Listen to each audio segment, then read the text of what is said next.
Allez-y, tapez le code que vous lisez. Je clique sur verrouiller ma recharge. Oui. Notre service fraude et conformité qui est de plus en plus renforcé. Oui, si c'est par coupon PCS, oui. Demain déjà à 9h du matin, je vous envoie le numéro du suivi.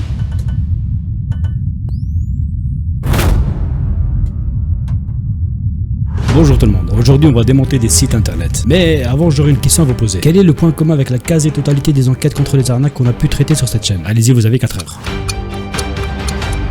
Vous trouvez pas? Je vais vous aider. C'est tout simplement le moyen de paiement. 99% des arnaques qu'on a vues à la fin me demandent de payer par coupon PCS. PCS, tous ceux qui regardent mes vidéos ont déjà entendu parler de ce mode de paiement, qui est plus que ça, puisque c'est avant tout une carte de paiement prépayée. Et à force de voir ce mode de paiement tout le temps passer, je me suis dit il serait peut-être temps de s'y intéresser. Donc je suis rentré en contact avec eux, j'ai été même les voir dans leurs locaux, et j'ai découvert une entreprise qui subit les arnaques tout autant que vous. Pour pas dire que ce sont les premiers touchés par ce phénomène. J'ai vu une entreprise qui est prête à tout pour mettre un terme à tout ça. Et on a donc décidé de travailler ensemble, histoire de trouver et mettre en place des moyens pour faire barrage aux arnaqueurs. À commencer par faire des vidéos de prévention comme celle que vous êtes en train de regarder. PCS étant la cible de certains arnaqueurs, ils ont décidé de prendre la parole sur ce sujet qui surveille de très près. Dans cette vidéo, on va vous montrer comment l'arnaque fonctionne. Comme d'habitude, on va faire marcher un arnaqueur. Restez jusqu'à la fin car on va surtout vous expliquer comment ne pas tomber dans le piège.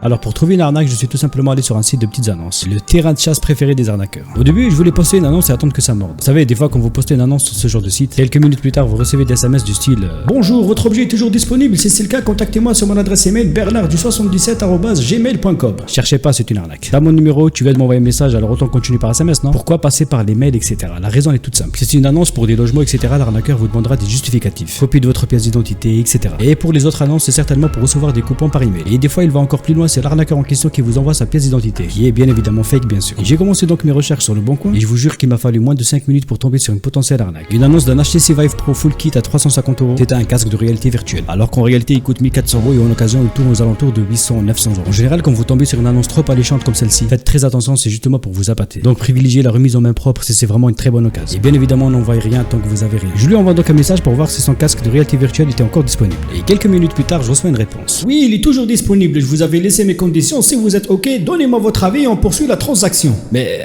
d'entrée de jeu, il se gourre. Il a dû certainement fail son copier-coller. Mais moi, je comprends que son casque est toujours disponible et c'est plutôt une bonne nouvelle. Pour rentrer dans ce jeu, je lui demande si son casque était encore sous garantie. Il me répond que oui, il me rassure en me disant qu'il fonctionne parfaitement. Je tente une deuxième approche. D'accord, je suis véhiculé, si vous voulez, je peux venir le récupérer. Vous habitez où? Attention, c'est le moment de vérité. Si on voit que le vendeur tente de trouver des excuses, c'est pas bon. En général, quand tu vois un objet, t'es plutôt content quand la personne te demande de venir le récupérer tout de suite. Comme ça, t'as ton argent, la personne elle récupère son objet.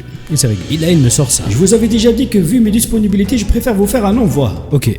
Au vu du prix, j'étais à 80% sûr que c'est une arnaque. Et là, on est sur un bon 100%. Ensuite, je lui dis que, honnêtement, j'ai peur des envois sur internet. Mais si je vous fais un paiement ce soir, vous me garantissez un envoi demain matin? Oui, si c'est par coupon PCS, oui. Demain, déjà à 9h du matin, je vous envoie le numéro de suivi. Parfait.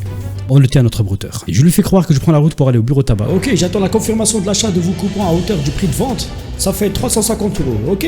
J'attends la confirmation de l'achat alors. Et juste après, elle m'envoie un site. Ok, ben on va faire un tour sur son site. Waouh, des logos PCS partout. Donc là, on a un formulaire. Quand j'ai un doute, en général, je fouille un peu sur le site. Je regarde un peu les mentions légales, etc. Mais là, on a affaire à un champion. Tous les textes que vous voyez en bas, en fait, c'est une simple image. Il s'est pas cassé la tête, il a pris une capture d'écran et il l'a foutu sur son site. On peut clairement cliquer nulle part. Mais le plus choquant, ça reste les fautes d'orthographe. Comme ici, par exemple, on a un montant avec un E. Les coupons en pluriel, il manque un S. Et là, je constate que le seul endroit où on peut interagir avec le site, c'est le formulaire. Je décide de l'appeler. Je suis donc sur le site. Votre nom complet, donc là je marque le nom complet, c'est ça? Vous mettez votre nom complet. Le numéro de téléphone, donc voilà. D'accord. Ça c'est fait. Votre adresse email.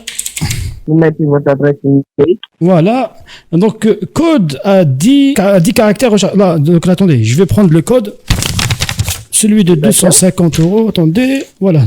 Il y a marqué Rush, c'est ça hein? Allez-y, tapez le code que vous lisez. Là, je vais répéter le code.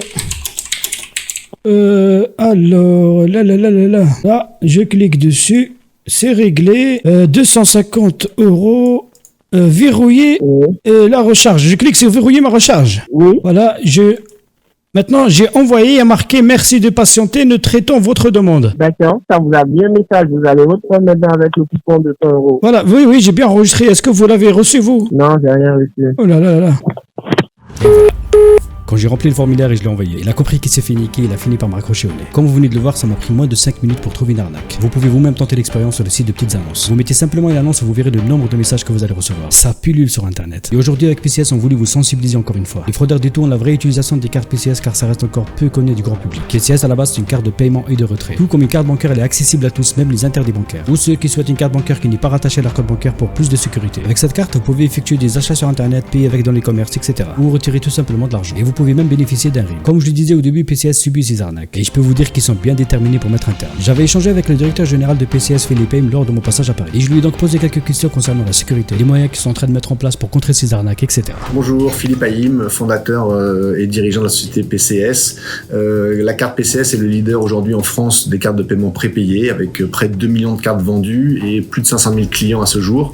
Notre souci majeur est la fraude, évidemment, pour protéger et sécuriser l'intégralité de l'argent de nos clients.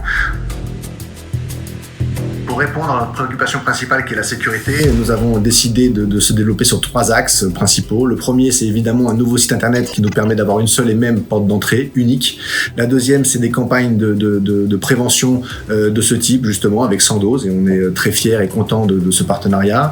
Et le troisième axe, c'est évidemment notre service fraude et conformité qui est de plus en plus renforcé afin justement de prévenir nos clients et surtout de pouvoir préserver et sécuriser l'intégralité des informations de nos clients. Je suis également très ravi de ce partenariat avec PCS. Je sais pas si vous vous rappelez dans la vidéo des Chihuahuas, j'avais dit s'il y a un arnaqueur qui passe par ici, qui regarde ma vidéo, sache que je vais en faire une affaire personnelle et je dévoilerai toutes tes méthodes. Seul, je n'arriverai pas à grand chose, mais ensemble, ils nous craindront. S'il y a des arnaqueurs qui passent par là, ça y est. On y est. Ce barrage est en train de se mettre en place. On va vous taper là où ça fait mal. Le portefeuille, le moyen de paiement. Mais malheureusement, ils trouveront toujours d'autres méthodes et sachez que je serai toujours là pour les dévoiler. Je compte sur vous pour partager cette vidéo. C'était Sandoz. Je vous dis à très vite pour une nouvelle vidéo. Ciao.